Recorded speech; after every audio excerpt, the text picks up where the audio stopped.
make a list of those who will visit him.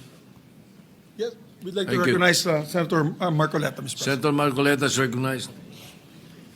Mr. President, meron po pong isang isyong naiwan dahil noong September 8 po, while I was still the chairman of the Blue Ribbon, napagkaisahan po ng komite dahil sa noong September 1, kung maalala po natin, as chairman, I floated the idea na para makatulong po kung merong gustong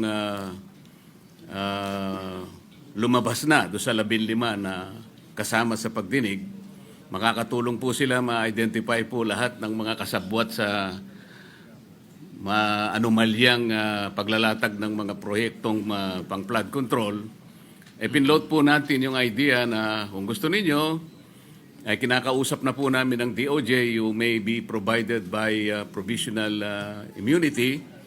Of course, pag-aaralan natin kung qualified kayo. Sa nakikita naman namin, basta hindi kayo most guilty at napakarami pong ibang mga requisites doon, tinignan po natin mabuti.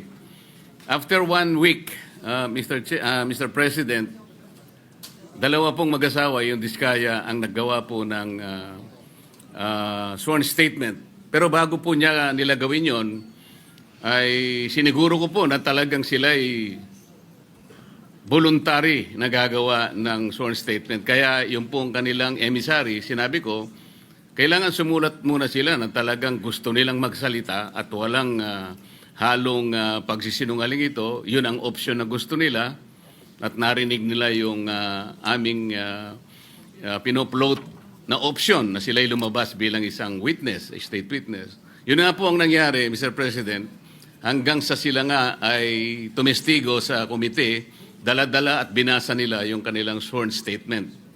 Nang dahil po doon, Mr. President, ay gumawa kami ng sulat sa ating kalihim ng Department of Justice. At yun nga po ay September 8, 2025. Gusto ko po malaman, Mr. President, ano po yung status noon sapagkat kayo na po ang pumalit na Senate President by that time.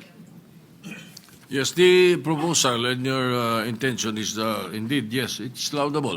We may be able to get state witnesses there, no? But that September 8, evening of September 8, when I was informed about it, what I did was to decide that the issue be referred to the Blue Ribbon Committee, especially knowing that there will be a new composition the following day. That was quite late at night when I received the notice.